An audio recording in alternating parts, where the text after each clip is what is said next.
এক গ্রামে এক গরিব কৃষক থাকতেন। তিনি অনেক কষ্ট করে দিন চালাতেন। তার সামান্য জমি ছিল, যেখানে তিনি ফসল ফলাতেন।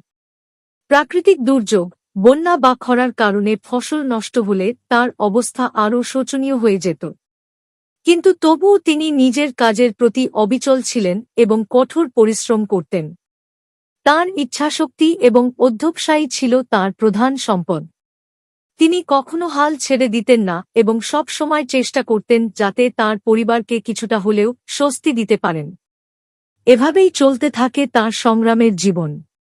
সেই কৃষকের জীবন আমাদের শেখায়, যতই কঠিন পরিস্থিতি আসুক না কেন, পরিশ্রম এবং ধৈর্য ধরে এগিয়ে যেতে হবে।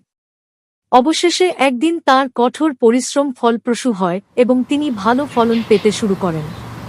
তার পরিবারেও সুখ শান্তি ফিরে আসে।